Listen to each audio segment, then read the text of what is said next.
Chapter 6. My mother opened the door, and Margaret's mother handed me over. "Oh, thank you so much, Susan," my mother said, as if it was a wonderful surprise. Then she closed the door. Well, I was explaining, and she did so many, "Clementine, what were you thinkings?" that I finally stopped counting them. Then my dad came in, and she told him about it, except she couldn't finish her sentences. "All 24. Condo association meeting. Glued them on. Spilled all over. Smells like beer." Somehow my dad understood, and then I had to listen to all his, "Clementine, what were you thinkings?" too. And besides all that, my mother said when he was done, "Her sneakers are ruined." "Let me have them," my dad said. "Maybe I can get those bottle caps off." "No, Dad," I cried. "I need them for my act. I'm tap dancing at the talent show." Too late. My dad left, but I was in luck. A few minutes later, he came back holding my sneakers, with the bottle caps still on. "They wouldn't come off?" my mother asked. "Not in this lifetime," my father answered. "Are you saying—" my mother began. Then they both stared at each other, and they both said, "Not me," at the same time. "I took her last month," said my mom. "I won't do it this time," I told them. "I'll be like a normal person." My mother and father just looked at me as if I'd spoken in Martian, which I'm going to learn. Then they turned back to each other. "I really think I should stay here," said my dad. "What if the elevator breaks again and I have to call the repair service?" "But what if someone needs a drawing really, really fast, an emergency piece of art?" my mother tried. "No, I'd better stay home." "If you take her, I'll make dinner every night for a week," my father offered. "I'll make dinner every night for 2 weeks," said my mother, "and do the dishes." My parents always tried to bribe each other into taking me shopping, which I do not think is funny. But okay, fine. I take a really, really long time in stores. My parents think I have a hard time choosing things, but that's not it.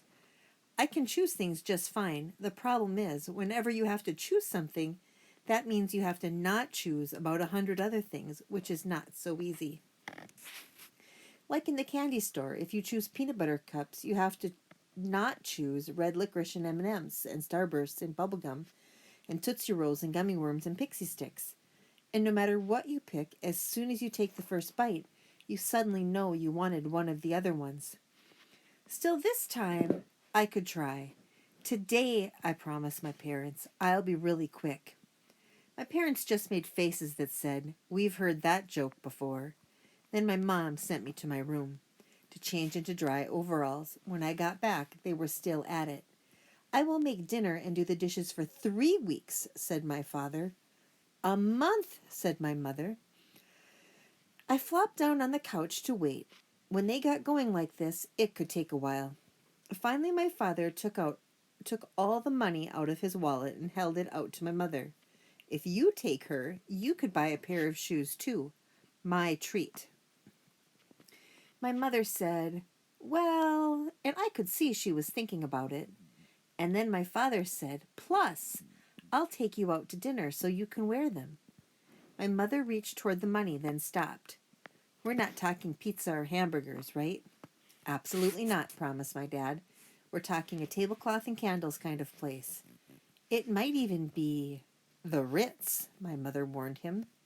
The Ritz is the fanciest restaurant in Boston. It is very expensive, probably because it costs a lot to make all those crackers.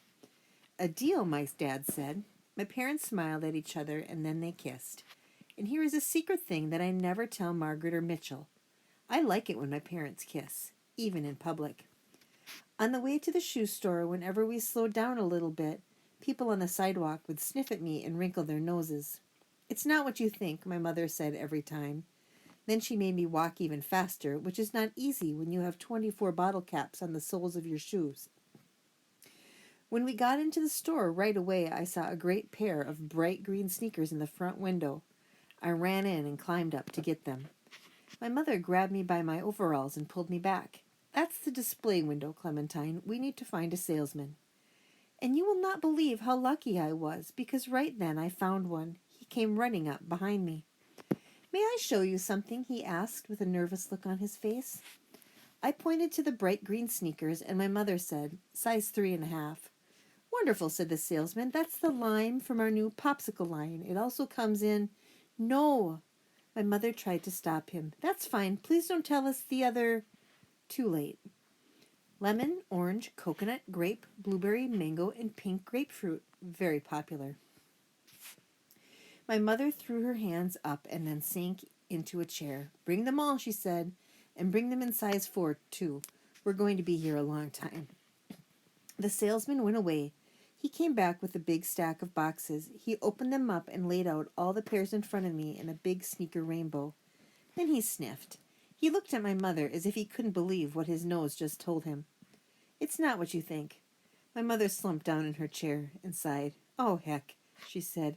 Maybe it is what you think. I tried on all the popsicle sneakers. The salesman asked me if I really had to test out each color by running across the store, climbing onto a chair and then jumping off. I guess he was new. Blueberry was the zoomiest and pink grapefruit was the bounciest, so I put one on each foot and tried them out together. It was perfect and it looked wonderful too, but the salesman said, I don't think so. And I didn't even care because right then I saw the most beautiful pair of shoes in the world on a shelf near the display window. Purple with tall, skinny high heels and sparkly green dragonflies at the toes. I pointed to them. How about... And before I could finish, both the salesman and my mom said, I don't think so, at the same time. Okay, fine, I said. What other kinds of shoes do you have in this store? I can't watch this, said my mother. Just make sure she chooses something sensible. She got up and whispered to the salesman. Then she went over to the grown-up shoes and started shopping. As soon as she was gone, I asked the salesman if he had a tattoo. You can never tell which adults are going to have one. No, said the salesman. Do you? Not yet, I said. Pretty soon. Then he left to get some more shoes for me, and you would not believe how many pairs of shoes were in that store. My feet were exhausted from all the trying on, and my head hurt from all the not choosing I was thinking about. Finally, the salesman held up a pair of striped basketball sneakers. This is it, he said. These are the last shoes we've got. When he was lacing them up for me, I saw something amazing. Hey, did you know that you have a circle right at the top of your head where there's no hair? I asked him. Yes, he said. I am aware of that. Thank you. Did you know that you smell like a brewery? Yes, I said. I am aware of that. Thank you. And I'll take the lime popsicle sneakers. The salesman sighed. I know that too, he said. They're already in the bag at the checkout counter. Your mother told me you'd end up picking them. Then I went up to the register where my mother was waiting. I made my mouth into a ruler line because I was so mad at her for knowing what I was going to do before I did. I was never going to speak to her again. Want to see what I bought? My mother asked outside. I kept my mouth a ruler line, but I nodded and opened up her bag. And then I didn't care about being mad. Wow, I said. Exactly, she said. Wow. We stopped and just stared at those purple wow shoes. The heels looked even taller and skinnier, and the dragonflies sparkled in the sun like emeralds. They were so beautiful that I was suddenly cured of being afraid of pointy things. Not very sensible, I said. No, definitely not very sensible, my mom agreed.